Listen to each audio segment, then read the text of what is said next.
Good morning, good afternoon, good evening, gentlemen here across the multiverse. My name is Jesse, and I'm joined here today by Daryl. I'm gonna introduce you first. I'll go from right to left. I'm gonna skip my co-host today. They're not the star of the show. I'll edit it in later. This is the opposite. You're really blowing a lot of smoke on this. This is not going to be like a phenomenal show just because I'm here. Well, no, it's funny because when we had as everybody will know, we had Steven and Trey here on our second episode, and I completely just skipped them. I introduced Ryan and Z and did not introduce them. I saw that. I watched that episode earlier. Actually, I watched the first little bit of that earlier, and I was like, he was just completely skip right over them. I thought if he disrespects me like that whenever I come on the show, I will hit leave. I will be out of here so fast. I appreciate that, man. This is how you treat. This is how you treat a guest. This is how I treat a guest. A real guest. No. We read your what is it called, the concert log, the things you require before you come on. Like we got you. We got all the blue M&Ms. Yeah, we got with your managers. Was the limo all right that picked you up from the airport? You know, the pizza didn't have all the toppings I requested, but I'll allow it. So it was fine. It was fine. That's on our end. That's actually blame that one on Jurgen. I'll fire Jurgen and hire him back next week. Jurgen's our intern, by the way, in case you don't know. I don't know if you've say hi, Jurgen. Damn, why are you being so rude? He doesn't say hi. It's not in his vocabulary. I was waiting for a voice. I was like, what's going on here? Is this someone's imaginary friend? Yeah, you Lord. Made me look bad, Ryan. Yeah, I am here to know, of course, by my wonderful co-hosts Ryan and Z. How you fellas doing? Doing well, man. Thank you. Doing good. And Daryl, how you been today, man? How was your day today? You know, I was taking a dump right before I came on to hang out with y'all, and I was on Reddit and I saw a video of a Komodo dragon swallowing a lemur, and the way the lemur's like limbs were just like dangling out of this Komodo dragon's mouth was like the exact same energy I've had most of this week. I'm just so tired. Like I just want to surrender at this point. Because I've had to do 2 videos instead of 1, which is usually a once a month thing, but I'm working on 2 at once right now. So I can like see sound. I'm so I am a fringe man right now. So, but I'm okay. Other than that, that was a strong start. I've never seen someone start with a lemur getting devoured before. I was gonna say, did it have the caption "Hang in there" under the lemur? I don't know, man. It's just your brain goes into overdrive when you're taking a dookie. You know what I mean? That's true. That's you have this shower thoughts and poopy thoughts. So poopy thoughts. I'm usually on my phone, so I never really think. I'm just watching memes. Dude, put your phone down sometimes and take a dump, and you'll think about things you've never thought about before. You'll just be like, damn. Everybody's like taken aback, like, take a dump without your phone? Yeah. Imagine that. Daryl psychology tip number 1. I need those folks. Dude. You joke, but when I can't write a script, I like take a nap just so I can like stop thinking about all the things in front of me and I can just let my mind empty for a second. When that happens, you kind of like it's literally like the turning the power on and off on your head. At least that's in my why experience. That's why I play simulator games. Same idea. Mm-hmm. No, I totally feel that. That's true. I feel like you do come up with more stuff because when you're on your phone, you're just distracted. You know, you're thinking about whatever you're watching, and you're not really. Or if you have a screen in front of you, you just get distracted. To me, it was mostly like when I go on drives and listen to music. That's usually how I brainstorm stuff and come up with stuff. Well, yeah, it's like that whole like some songs hit different when you're driving thing, you know? Yeah. Oh yeah, they definitely affect my mood and how I drive. Oh yeah. I don't know. Some songs hit different while you're chopping meat, you know. Yeah. Did you say that doesn't happen to you guys? What? I'm sorry. That's not normal. What are you talking about? Shut up, Zach. Well, I thought you said chopping meat, but then for a second I thought you said beating your meat. So I wasn't sure which. Songs play different, hit different that way too. I personally don't like to listen to music because then if you listen to that song later on when you're not in the middle of it, it's like weird because then you think about that. Does it just? I've also heard that chopping your meat while you beat your meat also hits different than when you. I get confused. Maybe don't You don't want to have like the wrong hand situation. This is a weird tangent. What were you had a good thought, Jesse. What were you going to say? This first Today we're talking about psychology. Yeah, so we have, hey, to be fair, it has been under the topic of psychology, which is going to be one of the overarching topics in this episode. Do you guys have any questions for him right off the back that you want to ask him? Yeah, I think. Yeah, Brian, you go ahead. No, I was going to say, I think my questions will probably come up as we go, as we hit on each little topic. But Z, if you got something to start, let's go. Yeah, I was just going to let you guys go. Yeah, I was going to let you guys go first. I mean, me and Daryl, we know each other. The psychology of waiting for someone to decide who's going to go first. Oh, tip number 2, right? Next topic. Write that down. Write that down. I forgot my notepad. So I guess I'll just open up with with a very open-ended question to kind of get the ball rolling here. So what was your initial what made you decide to incorporate psychology into another thing that I assume you love based off of your videos that I watch is gaming? What made you what gave you the idea to incorporate that? First of all, I hate games. I don't play them ever. No, that's a good question. Fucking nerds. The origin story kind of goes like this. So I've always wanted to do YouTube for pretty much as long as I can. Like in 2005, I was there when YouTube began, and I remember people putting out videos. I remember like thinking the website stupidvideos.com was cool, and then being like, wait, YouTube is better, and then the rest is history. And so I've kind of always wanted to do YouTube. But there was a channel called Game Maker's Toolkit. Mark Brown, I'm sure you guys have probably come across this stuff before.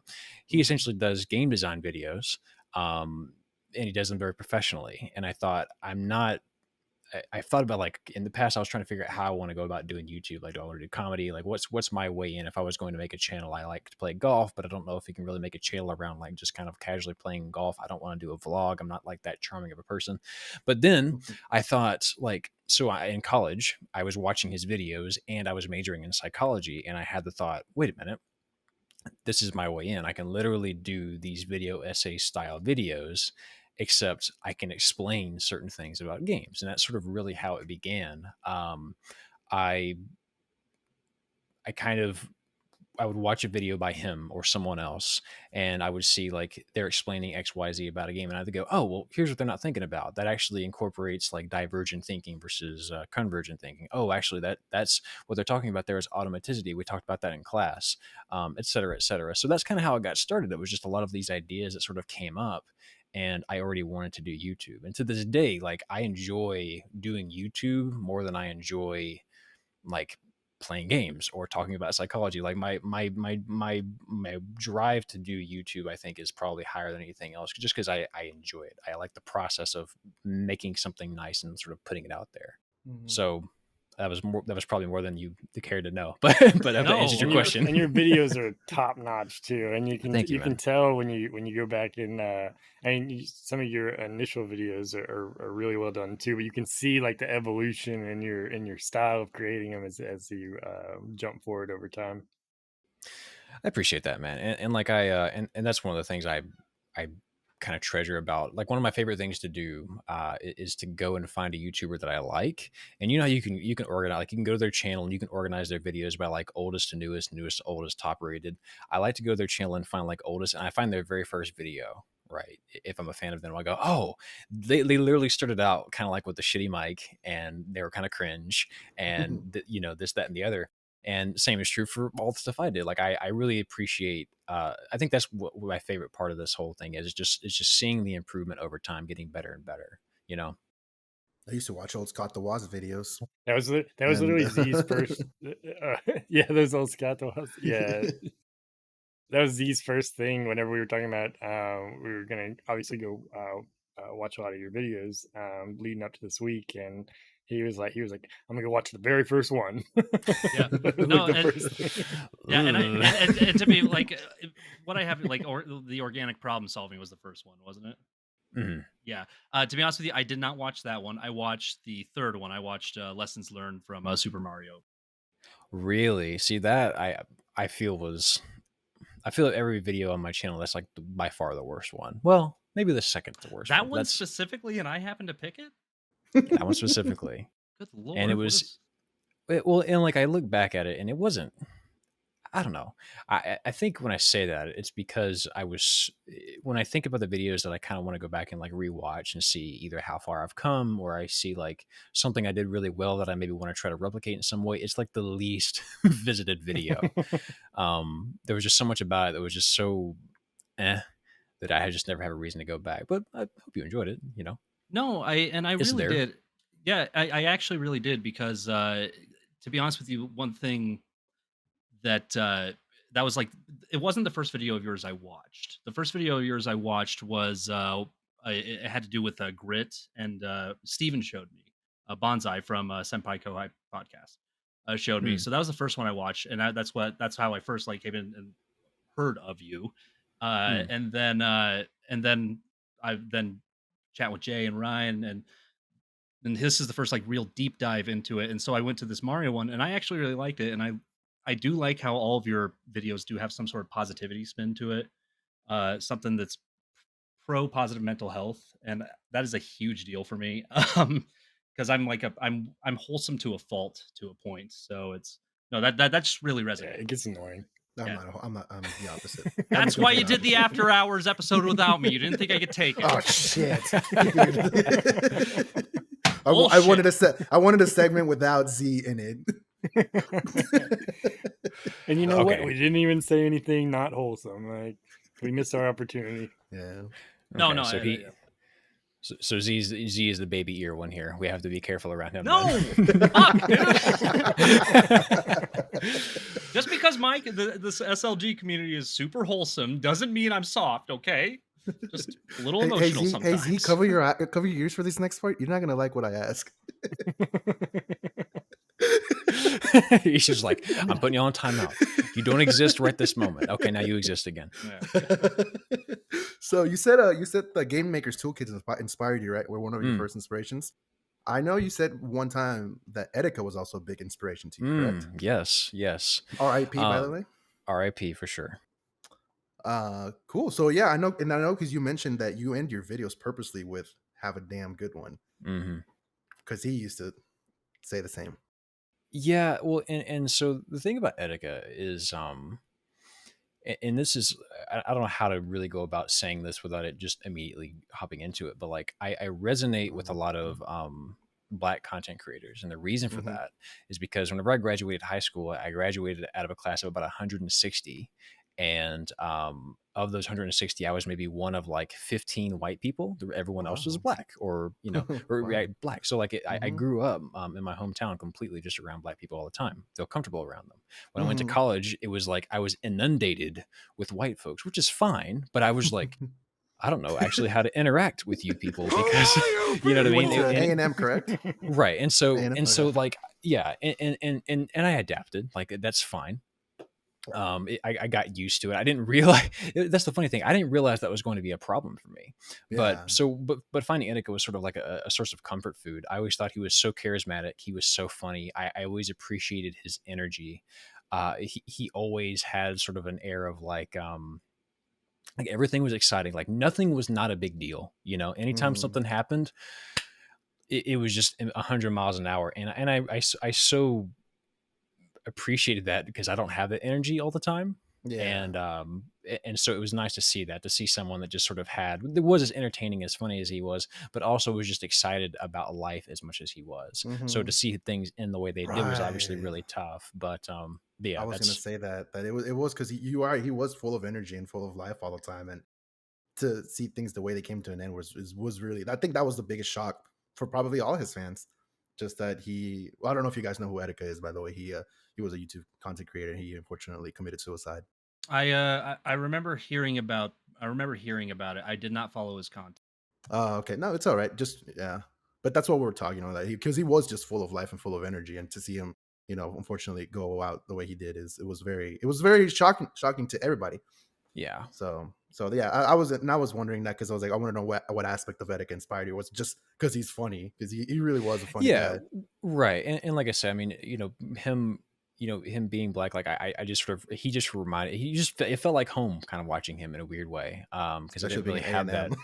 Right. It's like like all those years later. And so it was kind of a different vibe. But that being said, he was like a really good content creator. He's funny, like you say. But the biggest thing that inspired me about him, I think, was just that he was exactly who he wanted to be, and he was unashamed of that. And I think that's something that I kind of had to realize moving on and doing YouTube, was that like I was inspired by a lot of video essayists, and so in a lot of ways I tried to replicate some of their styles. But he was the first time that I ever realized like I also have to not be afraid to like be me in these, to make these more personable, to bring an energy that maybe like someone who's going to read a script like this, and this is why the game exhibits this particular thing of neo-Renaissance, this or that. And so to bring some sort of energy, I think was a big step up. So I think he's probably what sparked a lot of the personality in some of my videos. Okay. I have a question regarding how your thought process goes when you start a video up. Where do you start? Where does the idea spark? What do you do to get the creative juices? I know we were just saying you take a shit sometimes, but I was gonna ask something similar. Is it just when you're like happen to be on a specific mission on a video game and you're like, oh shit, like, all right, this is the video, and we'll draw from this one occurrence into a larger theme. A lot of different directions, man. I'll say that I'll say the primary thing is probably trying to answer a question. So okay, so Z, you were telling me earlier you watched the divergent thinking one, right? Yeah. So what sort of triggered that was there was a comment on an older video that said like this particular shrine in Breath of the Wild, which this particular shrine has multiple answers, right? This particular shrine makes me feel overwhelmed because I don't know what the devs are trying to tell me to do. Like, what are the developers trying to get me to understand about this dungeon so that I can solve and get this one correct solution? And I was baffled by the fact that that was like a problem for them. Like the fact that they felt they couldn't find what the right answer was instead of just a answer was interesting. And so a lot of times I'll just start there. And that led me into a whole thing of looking into divergent versus convergent thinking and sort of how you go about problem solving and why that's anxiety inducing for some people and for others it's not, and how that works into our education system. So it sort of all starts with like a question in a lot of cases. Sometimes it starts with a construct. So like automaticity has always been something that's really interesting to me, being able to, if you've ever like driven to work and been like, I don't remember driving just now, it's because your body like took over. And so that manifest itself in a lot of ways in our lives, especially when we play games. And so that was a topic I knew I wanted to talk about at some point. It just so happened to be about speed running because it's a good example of it. And literally sometimes I'll make a thumbnail for fun and be like, I've got to back myself into making a video that I can use this thumbnail with. So that's the third way. I actually have that right now because I'm shoehorning in Final Fantasy 13 to this next video I'm on, just so I could put lightning in the thumbnail, which I was like, yes, finally. So, but yeah, that's a good way to so those are three. Awesome. Yeah, those are the three primary ways I'd say. Cool. Ryan, do you have any questions yet? Yeah, that was my big one, was coming up with content. I would say obviously we kind of talked about this amongst ourselves when trying to figure out what we wanted to talk to you about, and then talking and through some of our last few episodes is when it comes to psychology, there's like 5 billion different branches that you can go from. Yes, it's like metal music. Like what is your main area that like interests you the most, I guess? And it doesn't have to necessarily be involved with video games. I mean, I know a lot of your stuff tends to tie back at least on your YouTube channel, but like what is the field of psychology that kind of interests you the most? It's always kind of been cognitive and social. So why people make the decisions they do, like what influences those things. I did a video on Lavender Town at one point, which is quietly one of my favorite videos because I grew up, again, always wanted to be a YouTuber. I watched all these Lavender Town videos come out way back in the day. To be able to revisit that years later and the video do well was cool. But like, in that video I talk about mass psychogenic. Is that what it is? Yeah. Is it mass psychogenic illness, I believe? Basically, It was just people like experiencing like symptoms that weren't really there because their anxiety was manifesting as a certain way. And so that became like a metaphor for how Lavender Town worked. So sounds familiar, doesn't it? Sounds a little like Polybius. Yeah. I'm sorry. I'm having like my brain left my body for a second. What was the question? Yeah, no, just I just started talking and I'm like lost in my mind. Like what? Yeah, no. What kind of field or what lane field? of Right, psychology? okay. Yeah. I'm so honestly, sorry. I forgot. Honestly, I No. forgot what he has to. Dude, No, I got sucked into Lavender Town too. I heard the music in my head when you started. Oh, talking. dude, like same thing. Like that started playing in my head. Oh, the Lavender I got a Town thing little is real. nausea, and It's the Lavender Town syndrome, man. It got to all of us. But no, that's a fantastic question. Like, but yeah, I always felt most comfortable in college and talking about cognitive, which is like how people think about things, metacognition. Like, there's a fun study that I was actually a part of whenever I was at university. I was one of the students that was like a part of the study, but essentially what they found, what they still find consistently, it seems, is that if you take an exam, okay, and before the exam and after the exam, you write how well you think you're going to do and how well you think you did, right? And this is heavy paraphrasing. I just know like I could be completely misremembering a little bit, but I'm pretty sure this is how it went. You basically before and after the exam, you report how well you think you did on the exam. People that do better on the exam think they did worse than they did, and people that do better on the exam think they do worse than they did, and people that do worse on the exam think they do better than they did. So in other words, if you don't know what you're doing, you sort of overestimate how well you're going to do. If you don't know how good you're going to do, or if you feel confident, if you're skilled, you underestimate how well you're going to do. And that ties into like the whole like competence thing of like there's a level of competence to where you understand that you're skilled enough to do a task versus not skilled enough to do a task, or you're not skilled enough but you don't know that you're not, you know what I'm saying? So things like that have always interested me. That's heavy cognitive. I also like social, which is again the whole like the mass psychogenic illness thing we talked about. If you ever heard of like the Stanford prison experiment, that's another social psychology. So those are probably the biggest two. It took a long time for me to break into personality, but thank goodness I did, because those videos have done really well and they're interesting too.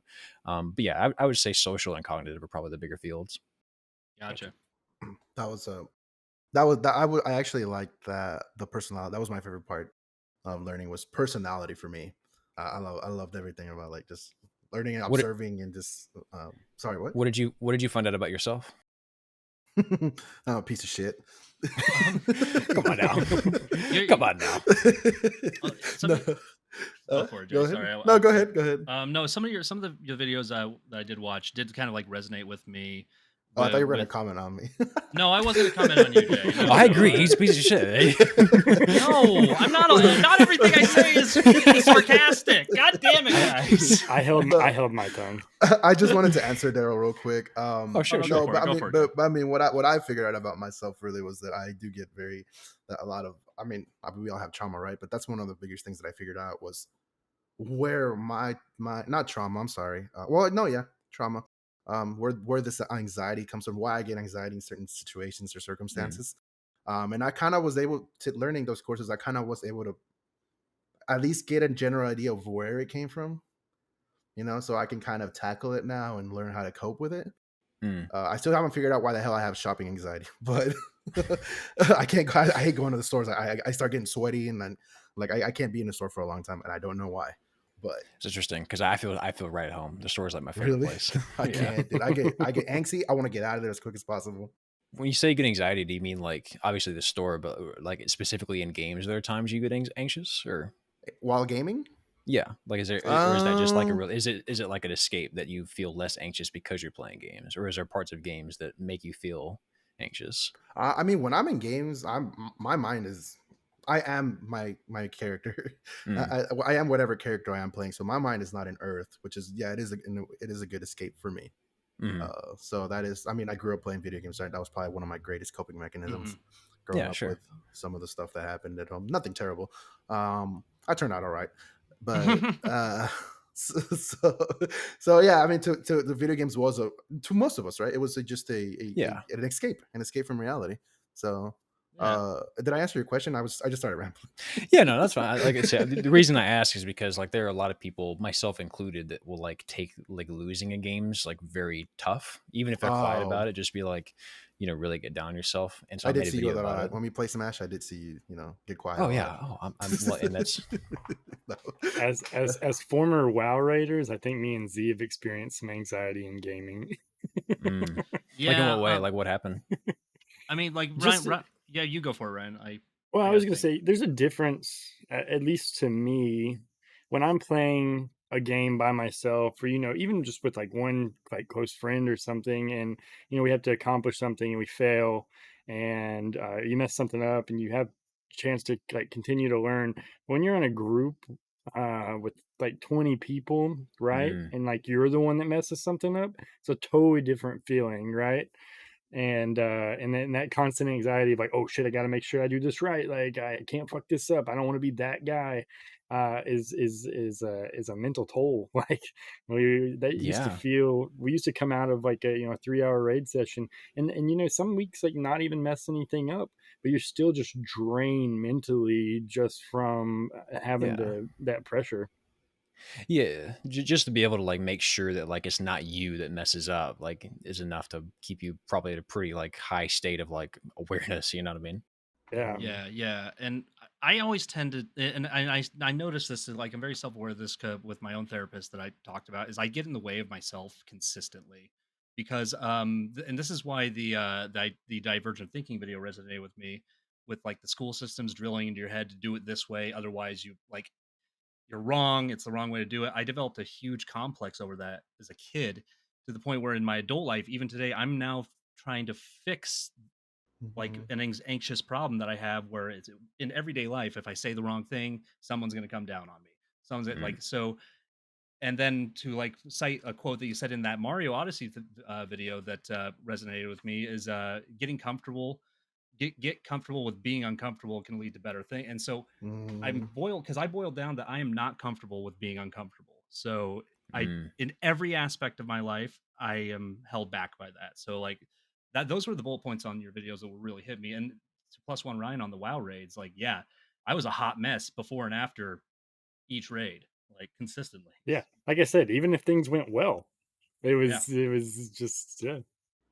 Yeah, Oh, because there's a level of avoidance there, right? Of like you're not necessarily just playing to enjoy yourself and like try to go get a win. Like you're playing to avoid a negative outcome. Yeah. You know what I mean? Like Mhm. you're yeah. almost sort of like playing to prevent as opposed to playing to attack, and that's well. For and Mhm. this is not to like plug my next video because whatever the fuck it's going to come out, who cares? But Yeah, like no, that Plug away, man. go for it. Put a date to we it. that's going to be talked about pretty heavily in the next video. And I'll like give you like a tiny spoiler and see if I can remember this right because my mind's on this next video now. But You heard it here first, folks. you heard it here first. But Dropping tomorrow, next video. well, what is it going to be? Maybe I don't know when this comes out, but it'll be sometime this May. May 19th. You got it. which will be in the past. 100% confirmed, leaked. Everything is out the gate. But no, there's two sort of, and this is like a replicated sort of phenomena, and it kind of ties into personality. But like there's two types of modes of thinking that we sort of all have. There's like a prevention focus and a promotion focus. So promotion is more like your mind is thinking, okay, how can I go achieve more, right? Like, so your mind's like, okay, I did this thing, how about I go do this thing now? And it's excited to swap tasks.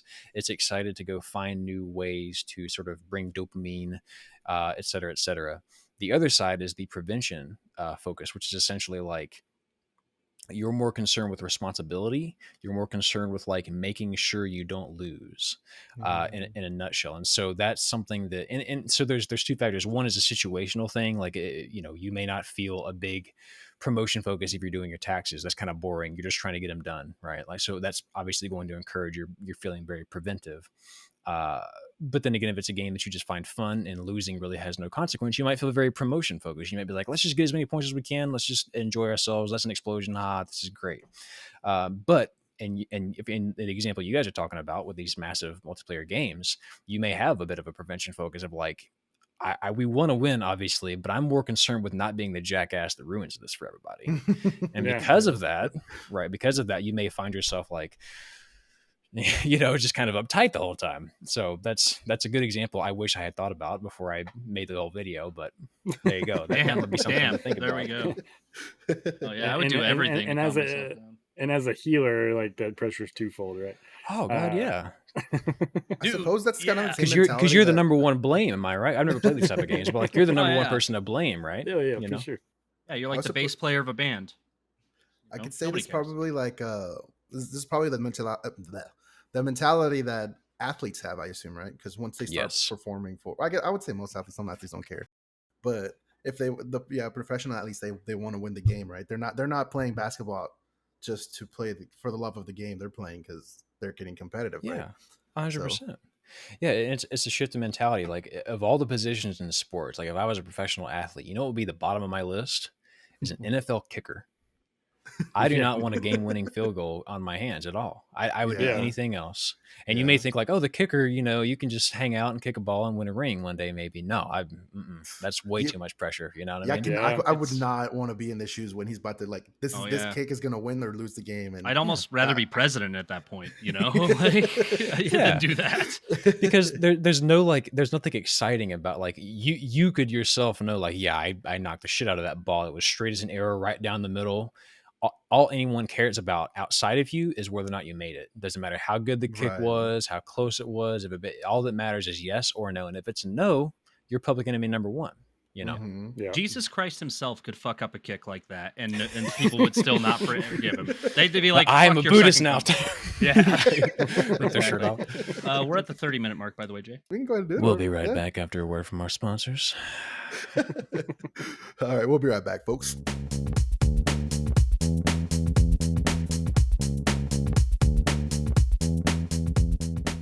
Hello, friends. As you all know, May is Mental Health Awareness Month. It is a time to raise awareness of those living with mental or behavioral issues and help reduce the stigma so many experience. First off, I just want to say that you deserve the best in life like anyone else. If you are struggling with mental health, there are many resources out there that you can reach out to for aid.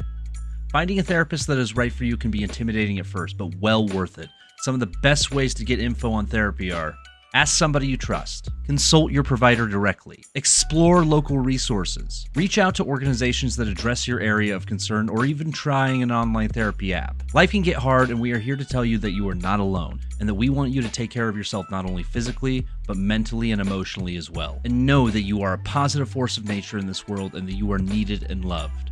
Stay classy, everyone.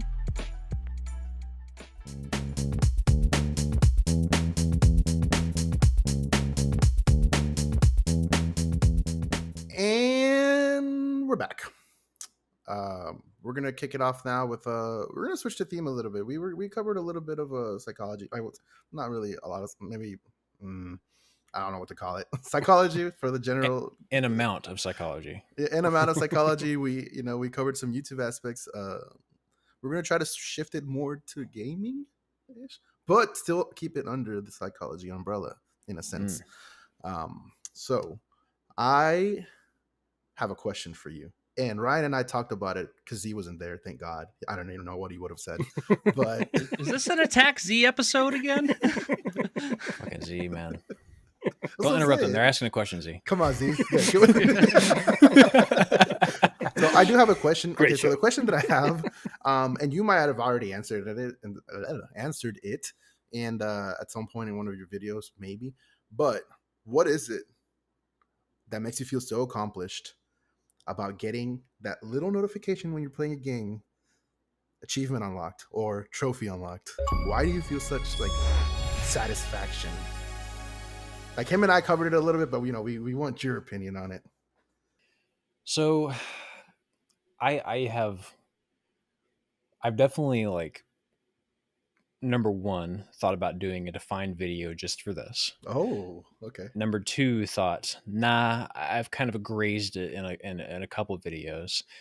I want to be specific. When you say that little, achievement coming up, notification. do you mean like for 100%, or you just mean in general? I would say in general, but In general. that one applies too. But 100%, like I guess in PlayStation, because then Well, Xbox doesn't yeah. have the To unlock. clarify a little bit of our discussion, we were talking about how achievement feels great regardless, right? But like Steam achievements, they pop up in like the little bottom right corner. There's not really much of a noise or anything. They're kind of like a side or like an afterthought. While like Xbox or PlayStation, that pops up on your screen, it makes a little noise, boop, boop, and you're Yes. just like, oh, it gives you like gives you a little tender feeling, and it just it's just, what about that? It just drives people to feel so good about those. Yeah, 100%. Well, also, I think it's a multitude of things, right? So for starters, yeah, there's the feedback. So the little chime, the little ding, it's the same. It's the same like little heart palpitation thing you get whenever you get like a notification on your phone. It sort of screeches the same thing. The difference is you worked for it, so it feels like you're getting sort of rewarded by your by what you're doing, right? There's a level of reinforcement there. You did a thing. It was hard. Not only do you get to see what's happening in the game because you finished a certain thing, but like you're getting a little ding, shoom, and by the way, I think that and I don't have like evidence to support this, but I feel like the fact that there's a trophy there adds a certain Yeah. level of like inherent, like, yes, this is valuable because it's silver, it's gold, it's whatever else.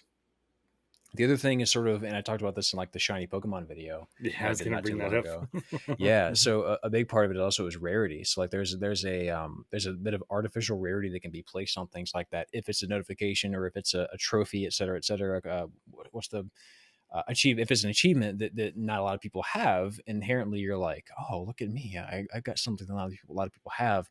It's sort of this aristocracy, this sort of conjured up from knowing that, hey, I have something not a lot of people have. It's like opening the Charizard out of a Pokemon pack, but also you worked for it, and also it's a nice little fancy ding. It's a perfect storm of all those things.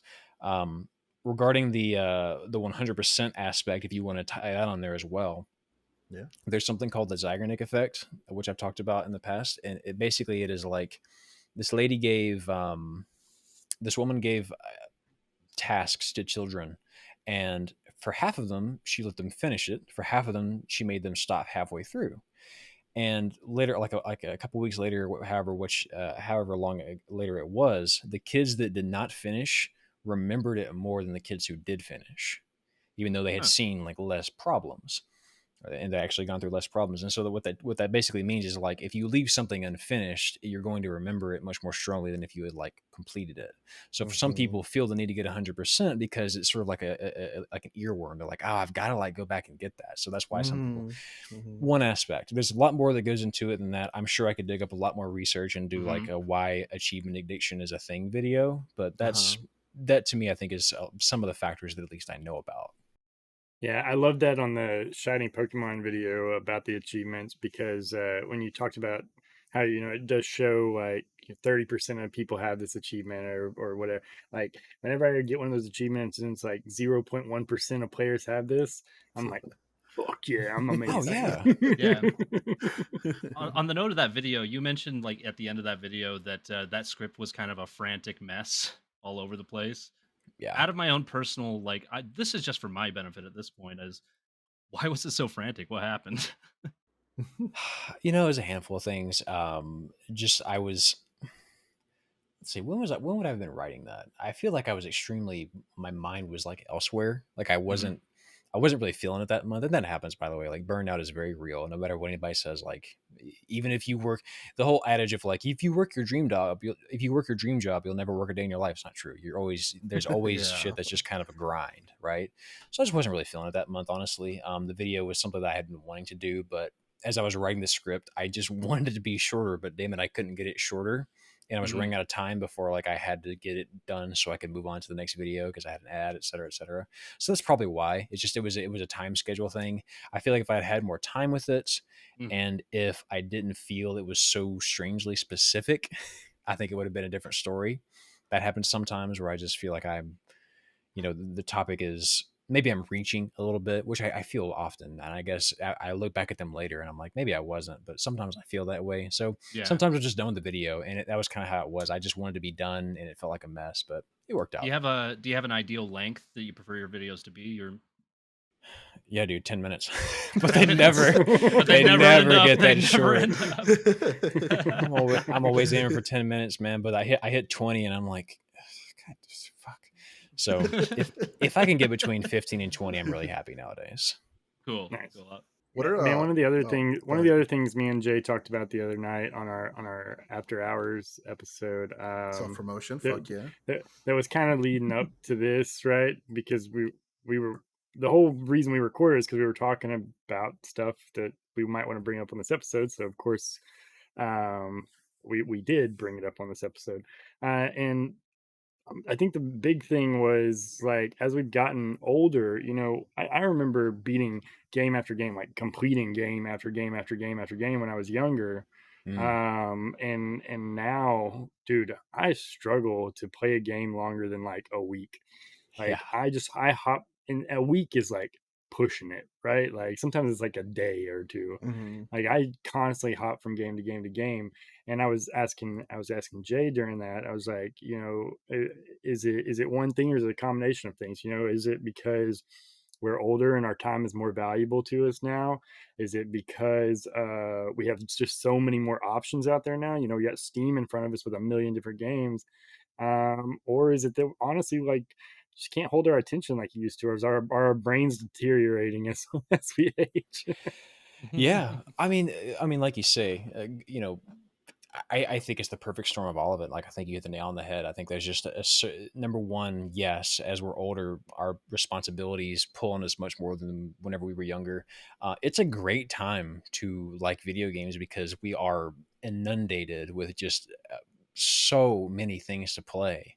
And by the way, meanwhile, we're like overwhelmed with our backlogs. We're still excited because Nintendo just announced this, and this is now coming out, and there's DLC for this now. And so, you growing up, you had whatever Blockbuster was renting you. Yeah. Now you have everything, the world Mhm. at your fingertips at blistering download speeds. So yeah, I think that is the big thing. Honestly, responsibility is sort of always going to be there, but I find that people will make time for the things they enjoy regardless. I think the issue with us is just that there's always something else. As far as your attention span, like, you can only play something for a week. It's hard nowadays to find a game that's doing something that no game has ever done before, right? Like, anytime you get most games, you can get about 5 hours in and you can go, okay, so we have a mechanic that is about, I can respec my stats. Maybe that's one thing we can do.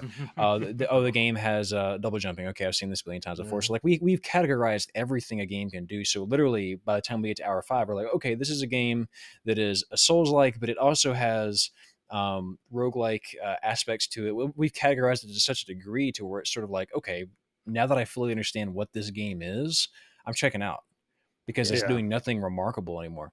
A game I played that I really can't recommend enough not too long ago. Elden Ring, I played it. Yeah. Elden Ring. Thank you for saying that. No, Elden Ring. What's it called? Before Your Eyes. Before Your Eyes is a phenomenal game because it truly is a game unlike anything I promise you've ever played before. I don't want to spoil too much because the nature of the game I feel like is what keeps you playing. It's a story-driven game, but just make sure you play it with a webcam because that is your controller. With blink interaction. Wow. That's awesome.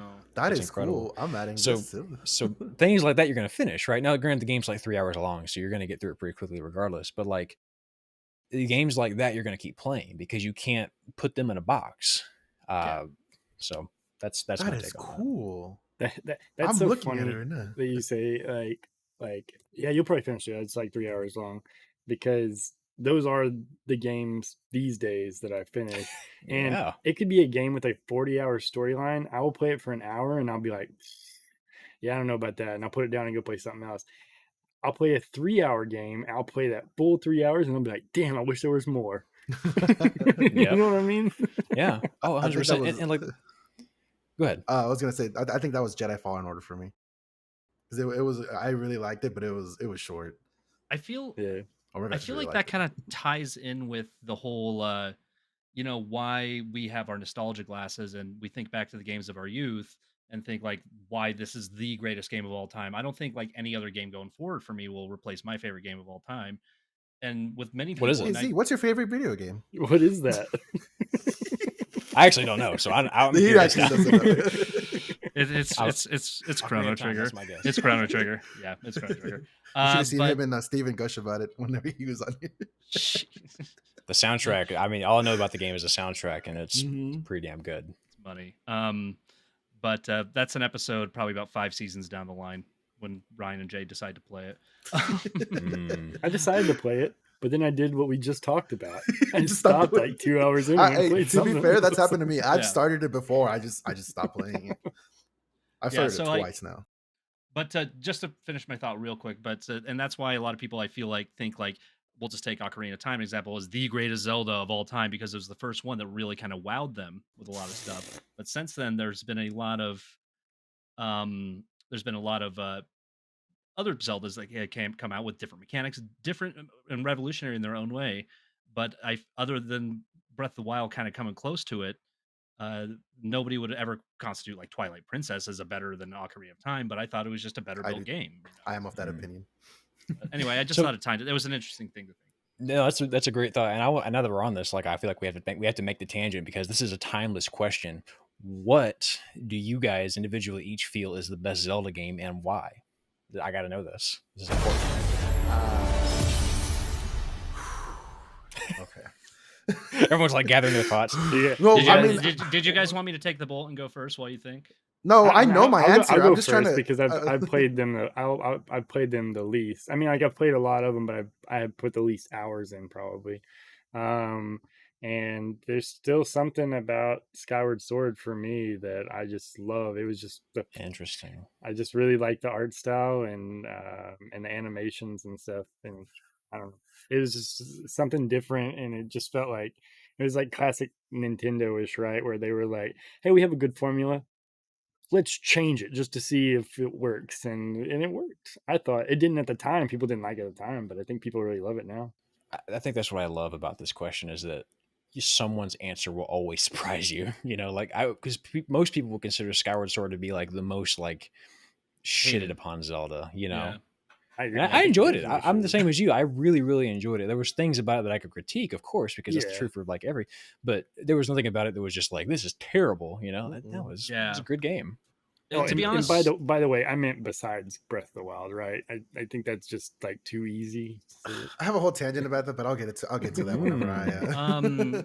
Yeah, but to be honest with you, I think Breath of the Wild did the best job of like putting you in just a playground and just saying go, and that's why I liked that video too, because it kind of touched base on that of a lot of people shat on Breath of the Wild for non-clear cut puzzles, and mostly I feel like because of I think the main thing people complained about though was the empty world and the weapon durability system.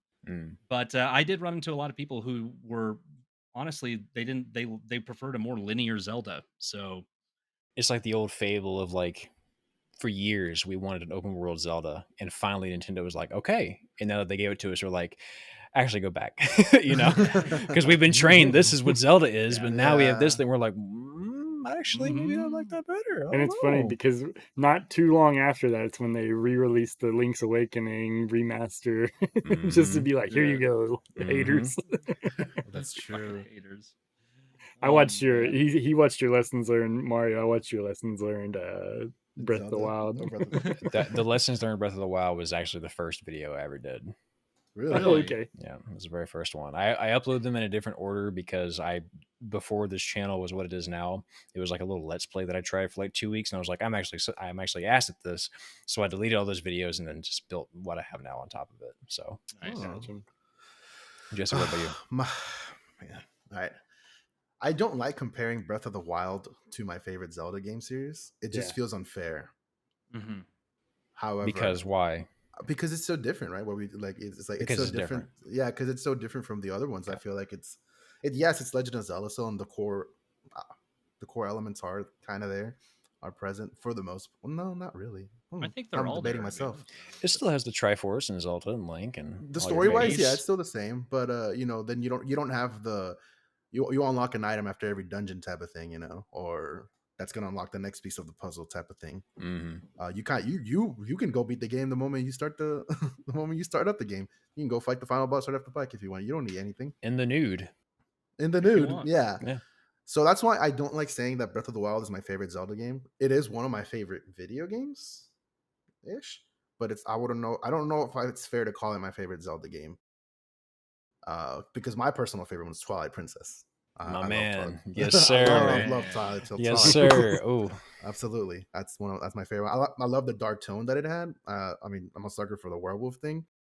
And I don't know, I really liked it. I love the look of it too. There's a lot of things that that shit hit different in the middle school years, didn't it? yeah, yeah, for sure. You know Except what I I mean? didn't get to play it until the Wii. I didn't play it on the GameCube. I played it on the Wii. Mm. I was gonna say I never played that one. It's I good. So it's if one of the few I haven't played, but that was whenever I like didn't really mess with Nintendo, was around that phase of my life. As I was all Xbox and Halo and all that kind of stuff. if Breath of the Wild if Breath of the Wild didn't exist, then mine would be Link Between Worlds. So Link Between That Worlds was is a good very one. good. That's a Yeah. sleeper. Yeah. I still have my DS specifically so I can boot up Link Between Worlds and play it. See, Selfishly, who said that? I was and this I was gonna say real quick. Who said that Skyward Sword was the worst one? Someone of said it, people. right? Like a lot of people. Well, one of us here said it. Like that's funny that's my favorite one. But isn't Triforce Heroes like the most hated one? I don't think people really consider that one a Zelda game. No, though, I mean, you it know? counts. No. It's like the Metroid M Federation of the. Yeah, yeah. It's there, but it's really just there. It's not here, you know. Right. And what were you saying, Daryl? Yeah, go ahead. Sorry. I think oh, you're fine, man. I think selfishly, my favorite is always going to be Wind Waker, just because I adore the style, the soundtrack. When I hear Dragon Roost Island, that the soundtrack, it sends me. Is that a thing people once said one time? It sends me.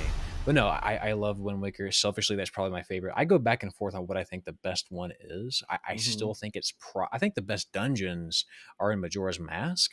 But God, I hate the errand running you have to do between the dungeons. But the dungeons, I think, specifically are the best in Majora's Mask. Ocarina of Time, though, I think is the most complete Zelda, honestly. I think it just hits all the emotional notes as far as like the story. The dungeons are good. Not as good as Majora's Mask, but good. Yeah, I think Ocarina is probably the best one. But selfishly, I think Wind Waker is my favorite. Oh my God. This shows how good of a Zelda fan I am, which is not at all. But I totally meant Wind Waker earlier. If you couldn't tell by me talking about art style and stuff. What did you say? What did you say? He said Skyward I Sword. said Skyward Sword. Skyward Sword was good. I did This play is Skyward confirmed. Sword. Ryan loves Skyward Sword. You heard it here first. Man, I'm bumped about that because Skyward Sword was pretty good, man. There was a lot to like about Skyward I Sword. liked it. I actually didn't hate Skyward Sword. I love the ending of it. There were Wind parts Waker- of Skyward Sword I hated, but but there was more of it that I loved. So you know, I'll plus I one knew there that was an alliteration. if there's one thing that I really just had to say I hated about Skyward Sword is that for a majority of the game you're just in a tutorial. Like everything is just it's very much like if there's anything new happening to you, you're gonna sit there for 3 minutes and. Was it Fi coming in? Like, is it Fi or Master, this is a door. There is a 50% chance that you can open it if you press A. Yeah, exactly. Master, thank you. Master, be sure to breathe. Don't forget to breathe. If you would like to walk, please place one foot in front of the other repeatedly. It's like your Apple Watch. You can defeat the enemy by taking its life. Yeah, it's just the most obvious shit. You know, I don't know. If you want to talk to girls, your first step is putting the controller down. What? What? I'm sorry, Nintendo. Wait a minute. I like this game. Anything else that you wanted to ask? I have one. I think if we're gonna wrap it up, I think we should. I have a segment that I think would be a good idea to wrap it up on. If you want to do like I think we've like I was gonna do the Nintendo characters, but I think what we just did was great. I think, but if you have a segment that you think would be a good wind down, go for it, man. So I want to, Fuck this. I want to. Look, because I have that, and I was like, "What do you?" That was one of my questions. Like, what do you do for self care? And I was like, "Why don't we just all do it? What do each of us do for self care? It can be related to video games. It can be related to whatever you want. So feel free to go balls to the wall with whatever you want to say. Who wants to start it off? Not me. Nose goes. I'll start. I'll go first. It's a big thing I do for like if I were to pinpoint myself, because I'm going through a huge like emotional change from the past 6 months, so I'm changing my self-care habits, but I'm going outside more. I'm on the bike more. I do yoga now, which is weird. Nice. It's like, seriously, I went to a hot yoga class yesterday with my wife. On a whim, I was like, I just need to go think for a bit, and it literally helps me clear my head, and that's my therapy these days. And then like making content and just creating things and trying to, that's kind of like been my release lately. I'm kind of a weird, crazy person. Like, if I don't have anything going on, I get really depressed. So I overload myself where I have too much going on, and then I'm anxious, and so I there's no balance. So like I tend to lean on my physical activity stuff, and video games, just playing them and chilling, like what we did in Rust the other night, where we just fucked around. Those are my most relaxed I'll ever be. But those are my kind of personal self-care things. I could definitely co-sign the whole not enough stuff going on, too much stuff going on, and the kind of bouncing back and forth. I feel like I've only recently kind of just finally found a nice middle ground. So I get that completely, man. Yeah. Ryan, how about you? Man, I'm kind of in the same boat as you. I've kind of been making lifestyle changes lately. So some of my, I almost said coping mechanisms, but some of my like, self-care routine type things have. I mean, it's always video games. Always going to be one. You guys know me. Like I brought up earlier, like some of the just stress of the day is easily just dissipated if I just play like some strategy or simulation or like some just mind-numbing game. It just helps me just unravel all that for a little bit. And the other thing is cooking. I really love to cook, and so what do you cook? Dude, everything except baking. I'm not a good baker. Same. No one is. But I made last night. I made like a chicken and gnocchi one pot thing. Is phenomenal. That sounds good. Dinner at Ryan's. All right, fuck it. This is a food podcast. Yeah, now. and now that it's getting warm outside again, I like to grill out and have people over and stuff. So hopefully we can get back to that. But that's pretty much it for me. It seems to be that for both of you guys, if I just interject like a common thread, is just finding some sort of activity that does not require you to think a lot so that you can think some. Yeah. In a way, yeah. And because I do have like ADHD, where I'll do like 75% of another thing. Oh, a side project. Then I'll start this. And most of my wins have been side projects. Like most of my like the podcast itself has been a huge win for me, and it literally started as like, oh yeah, I'll do that like kind of in between my streams, and now I'm actually putting more focus into this than I am my actual streams. So it's yeah. And while it's on my mind, just to plus one you, the just doing something creative is like the biggest rush for me. So that's why me and Z are like, it used to be like, man, will you edit this week? Hey, will you edit this week? And now me and Z are like literally fighting each other to edit that week because we both want to do it. And we both want to one up each other editing now. It's like, yeah. And it's incredibly healthy competition. Like, and I'm not being snarky or sarcastic about it. Like it's the most healthy form of competition. I'm not being snarky, but I'm better at it. No, it's been a lot of fun, and it's really like one of the things like brought me the most joy over the past couple months. So what about you, Jay?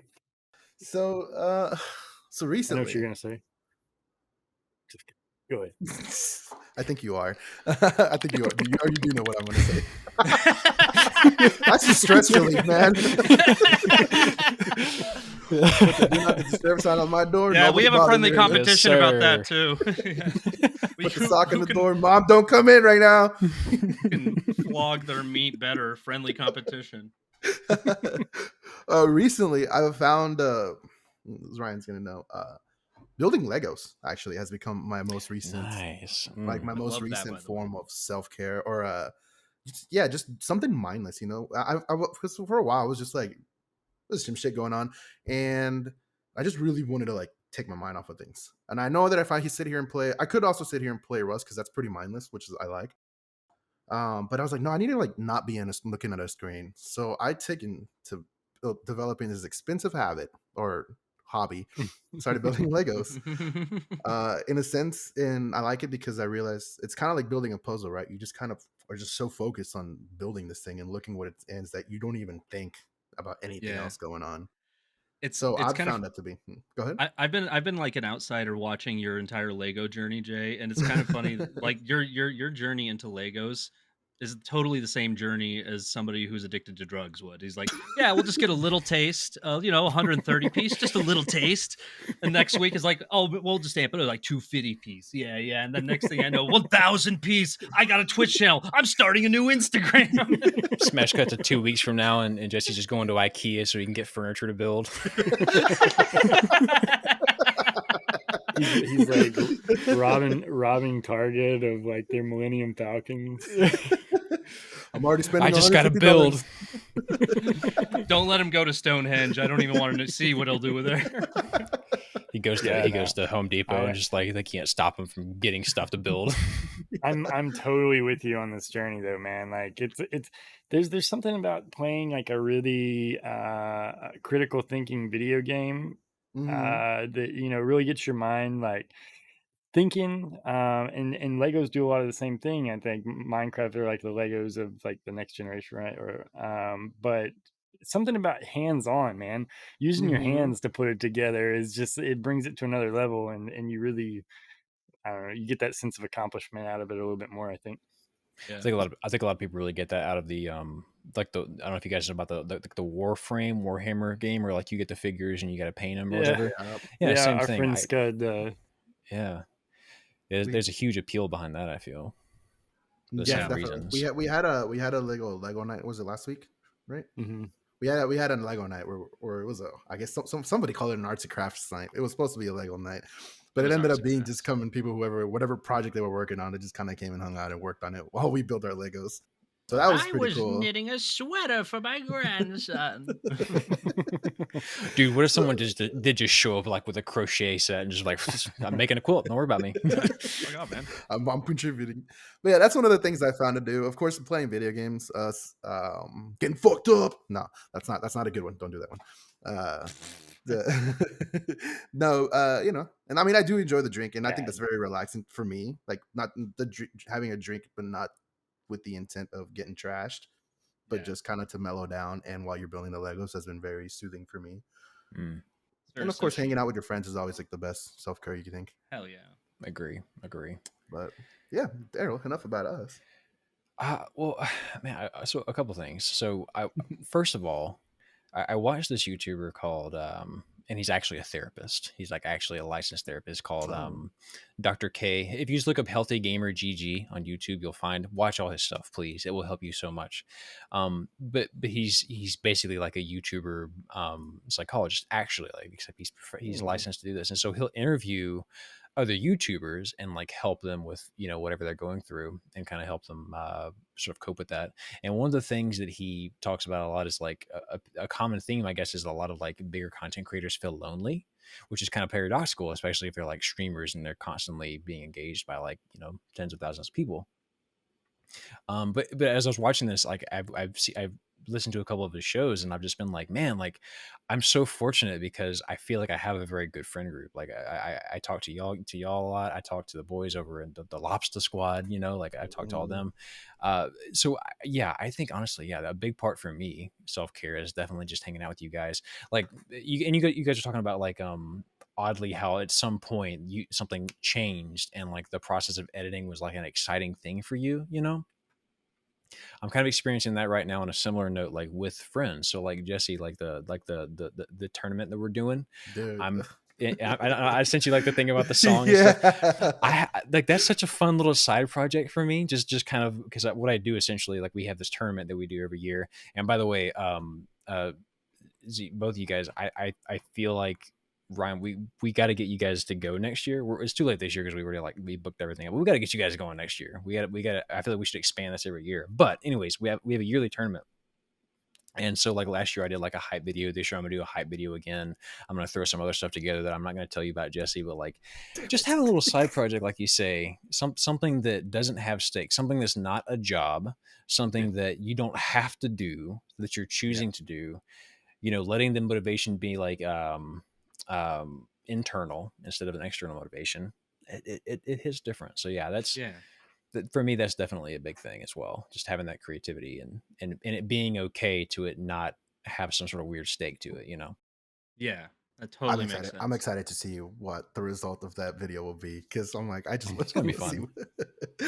But seriously, yeah, it was seriously, I wish I had planned this out better. Like we could have had you guys come this year, but next year we'll get a bigger venue. We'll have you guys come along too. It's just a big tournament. We get together, we have a nice time. So if you guys are interested, we can get back together for it next year.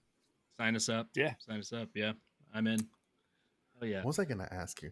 I guess that comes back around to the idea behind when you designed your t-shirt. Like what were you is that what you had in mind? Like when you what did you did have a video before, but I don't think you have it anymore, right?